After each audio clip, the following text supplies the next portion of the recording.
The aim of my paper is to create new access points to the musical time grid, by which I mean ways music making people keep time, what kinds of rhythmic reference systems they use, and be it the imagined time grids that they use, the collectively imagined grids in ensembles, or metronomes, drum machines, software click tracks.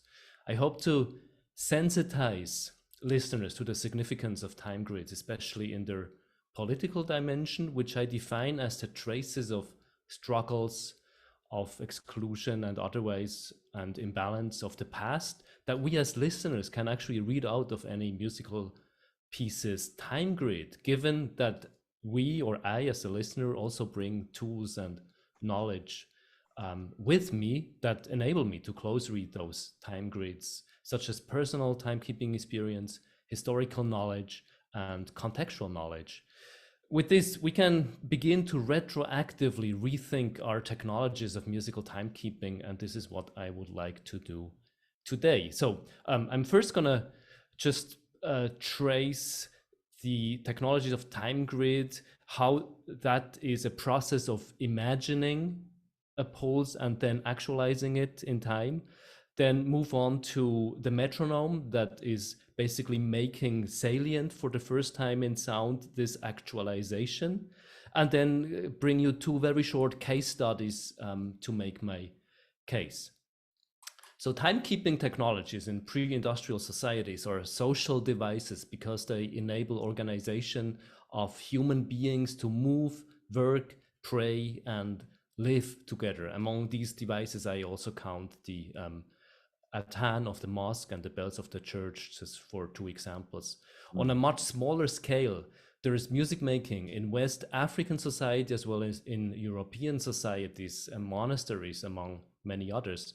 A collaboratively felt pulse is what enables participants to make music together, to share an experience while being in the same physical space, to move together in time, as Alfred Schütz would say.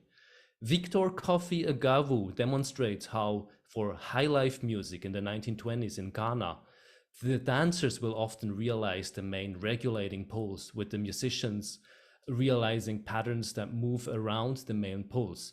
So in other words, the dancers are musicians equally, as can also be seen from the fact that their footwork produces sound. Motion and timekeeping are deeply connected here. On a cognitive level, Gary Tomlinson argues that what is constitutional for human sociality is not so much that humans are made of rhythmic cycles or that they constantly reproduce rhythmic cycles, but the fact that humans are capable of synchronizing their rhythmic cycles between one and another. Tomlinson uses the example of how we pace our walking when we walk together. Vijay Iyer explains how our brains locomotor capability moves neurons rhythmically in order to entrain to a pulse. And Ingrid Manzon illustrates how for our brains, the activities for moving our bodies and for entraining to a given rhythmic pulse are basically the same. And so if I either imagine sound or music internally, my brain is dancing already, and the same holds true when I listen to music. Thus, music making, dancing, and listening are very similar activities, given they all involve the same portions of our brains and produce the same neuron activity. But then here's also a problem with timekeeping and motion, which becomes visible in the Italian music of the 16th and 17th century. A phenomenon occurred that Roger Grant calls the problem of continuity. The problem was that time was said to be a continuum, but that there is also a moment called now, the now moment. And so the now has to be discrete. If it's here, it's now, and if it's not discrete, then that now moment won't exist. And so to solve the problem of continuous time, what was invented was the beat, the musical beat, which meant something very different from our contemporary understanding of the musical beat. In the early modern, the beat was a hand motion, also called motus. The hand is always in motion, but also quite clearly marks the musical tempo. This led to a timekeeping system called tempo giusto in Italy that was used all over Europe until the 18th century, where a set of things together was enough to communicate to a performer what the tempo is to perform at. So tempo giusto consisted of writing down a musical idea using a specific time signature, a tempo adjective like adagio or allegro, and the use of only a subset of note values, for example, only eighth, quarter, and half notes. By looking at such a score, a performer capable of the tempo giusto system knew how fast to move their hand and what kind of beat to create. These timekeeping technologies are all reference systems on which and dancers place their rhythms. And so I call these reference systems time grids and posit first that they are social because they allow many people to make music together. That social dimension of music making is also theorized by Charles Keel, who in 1987 developed his theory of participatory discrepancies. The basic idea here is that music has always been made for people to participate, to include them, and it is only the European art music which started to build institutions and venues to exclude people from being participants, as Christopher Small argues. Nonetheless, Keel argues that music is always out of tune and out of time because music is participatory and because each individual brings their own sense of relating to the time grid. And because music is out of tune and out of time in relationship to the notational perfection, of course, it invites others yet again to be participants, to live within these participatory discrepancies. The time grid is therefore sort of an ideal concept, the concept of mathematical periodicity that then in performance is activated and actualized. In performance, the participants use imagination or shared imagination to move from concept to actualization. But how exactly they imagine this process and how exactly they realize it is dependent on many things, on their socio-political background, cultural background, on their community's agenda, and so on. In 1815, Neopuk Marcel presents the metronome, a device with a spring-wound clock, which Marcel didn't actually invent, but took from someone else's earlier invention, added the number value system and the name metronome, and very successfully packaged it and marketed it across Europe, so that it would become a new standard across these countries. Musical scores started to travel with metronome markings in the years after. With a metronome for masses of people, that which used to be exclusively imagined, the time grid, was rendered salient in sound. The concept of mathematical periodicity for the first time in music was manifest as sonic matter. Roger Grant describes how there was some backlash to the metronome because people feared that their body-driven, emotion-driven tempo giusto would disappear. But people didn't fear the machine so much as they feared the fact that numbers could now stand in for something like musical tempo that was before deeply connected to human emotions. The metronome might have been so successful exactly because its initial design was the moving hand that is even called the hand and is very similar to the human beating the tempo. Here too, the hand is always in motion, save for the two outer turning points where it's still for a moment, that moment that is easily rendered discrete in our perception. That it is the human hand which is subject to remodeling under mechanization is also shown by Siegfried Gideon, who argues that the first wave of industrial revolution basically was about replacing the human hand with the metal wheel of the machine, thereby remodeling the continuous motion that was earlier executed by human bodies. The metronome renders salient in sound the conceptual time grid, but it also makes possible another thing, namely technical repetition. It is therefore in line with the big technologies of the 18th century, the big imperial expansion, which Foucault describes as the military dream of society. That is modeled not after nature, but after the cogs of the machine, where time is used as a device of punishment and order, from the timetable to the factory schedule to the temporally strictly controlled routines in the prison. Joseph Roach shows how for Napoleon Bonaparte, there was a close connection between his army and his ballet corps. And they both practiced in a very similar way. They both practiced militaric routines, whether for war or for theater presentations. Mechanical timekeeping is thus primarily a technology of the colonizer, of the empire, but it is important to acknowledge that it is very often exactly the formerly colonized, the lastingly suppressed, who makes pioneering use of these technologies, specifically African American diasporic musicians who use technologies of timekeeping as devices and as sonic materiality. And I just want to point to Tomoya's answer to the last question that sort of the original use of technology was not always the same than the one intended by the engineers who built these devices. What I want to suggest is that up to today, as the metronome and its various derivatives, like the drum machine, have been normalized in our music making practices, but the ambiguity, nuance, and mixed feelings about timekeeping technologies remain important. This is where and how we have to rethink our musical timekeeping technologies today. So with this, I want to move to the first case study, which is Sly and the Stone Family. So the first example is from popular music. The second one is from art music. This song, In Time, from 1973, is a studio production that was never played live, or at least not to my knowledge. It is a studio production that Sly Stone created almost entirely by himself. It's hard for me, at least, to imagine that in 1973, popular music was still primarily recorded as a band performance. But Sly Stone recorded this track, sort of track by track, layer by layer, which was way before most other people in the industry did that.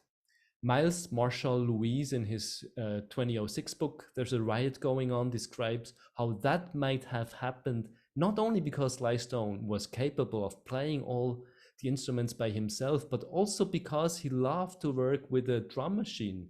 He started out by recording the Maestro Rhythm King Mark II,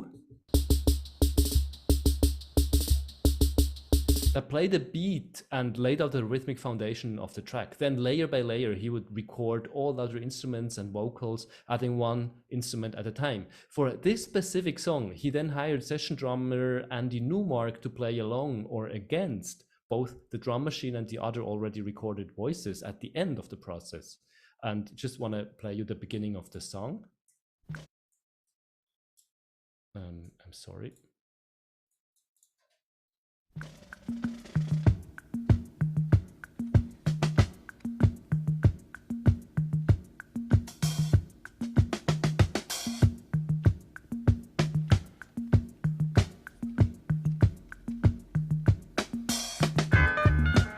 So what is special, though, is that Sly Stone left both the Maestro Rhythm King and Newmark's human drum performance on the final record. There are other tracks on the same album in which the drum machine only serves as the click track, as we would say today, and was then removed in the process of production. But here, again, it was left on the resulting commodity. So I did some in-detail analysis of micro-timing in this song. I analyzed for rhythmic onsets to find out more about the time grid and the human deviance from it, or relationship to it. What I will play for you now is the onset detection algorithm done in the software Sonic Visualizer that detects and then amplifies each onset with an additional percussive click. So this again is the beginning of the track.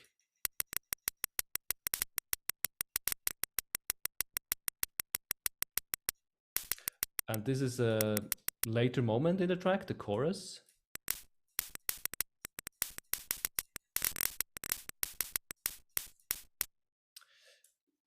So the algorithm I was using is not perfect, and you'll hear that it won't catch every single rhythmic onset. But still, if you listen closely here, you can hear how the human adds basically percussive impulses that sort of push and pull the rigid time grid of the drum machine. So Newmark's beats seem to always reference a specific metrical moment, but they often pull and push the specific grid moment, so to momentarily render the grid itself distorted. Or in other words, we could also say he momentarily challenges periodicity. So this is an extraordinary pop music example from as early as 1973, and I will now contrast it with an art music example from 2020 that I made myself, a web-based musical piece titled #OtherBeats that lives on the web and is publicly available. I made it at the onset of the pandemic in 2020, and this is how it looks. Now I'm playing it without sound for you to get an idea.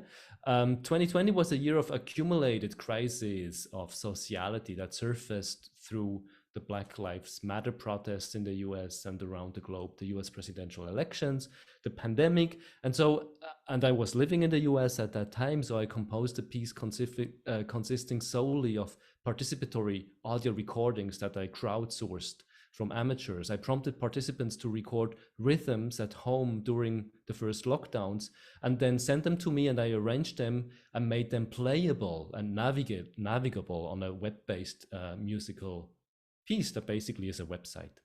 The recorded rhythms are spread across a large website and they constantly repeat, but they are all recorded at a slightly different human-felt pace. Also with different lengths of files. So the resulting piece is a composite emergent rhythm that is made of numerous participatory non-synchronized recordings playing dynamically together. This is a piece by an ensemble of people who have never met, but are connected by being part of the same project and shared experience and sort of community of practice here. And it is an ensemble that is shaped as much by the technology of sound reproduction and its affordance of technical repetition as it is shaped by the human beings who recorded these rhythms. So I want to give you an impression of how it actually sounds like.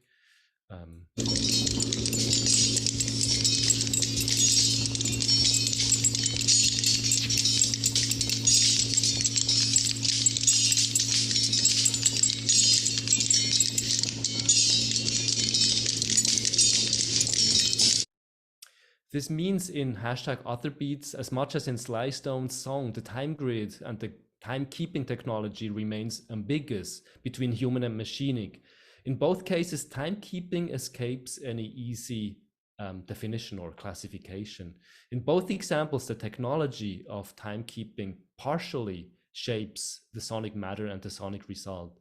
The labor of imagining a tempo and a pulse that was realized as sonic matter with the metronome, this labor is now deferred here to the makers and listeners at deferred time who engage these rhythms via their listening. So the space that lets us create imagination is the space between the machine and the human, this neither nor space within and beneath the time grid. While this paper is far from producing any complete historical account of musical timekeeping, or timekeeping that involves mechanical technologies, far from finding any universal truth, what I can do here in this paper is to suggest a new listening modality that attends to the nuance between mechanical and human-made musical pulse, a listening modality that develops an alternative possibility of unconventional art and popular music approaches, in fact, exceeds the binary between art and pop and attends to the sound beyond genres, a sonic matter informed by our timekeeping technologies and by artists who have different timekeeping agendas.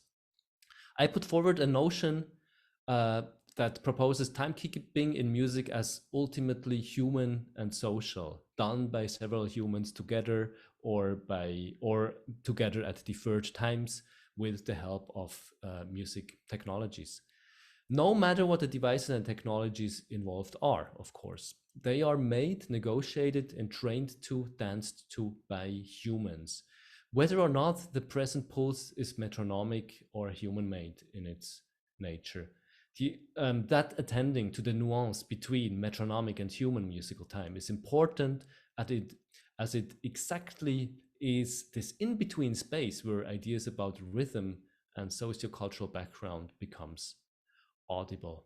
So in conclusion, I would like to say that tracing how the imagined idea of mathematical periodicity becomes salient as sonic matter in the early modern, and then how that sonic matter, that is the artifact of timekeeping technologies, is gradually musicalized throughout the 20th century, and how this musicalization renders audible struggles and imbalances and also acts as a rule-making device at once. All of this helps me to reframe how timekeeping technologies shape our music today. I argue for, um, I argue for playing with, along, against mechanical timekeepers as a practice that resituates the social dimension of music making, and most importantly, it does so without essentializing mechanical over human or human over mechanical timekeeping. Thank you for listening.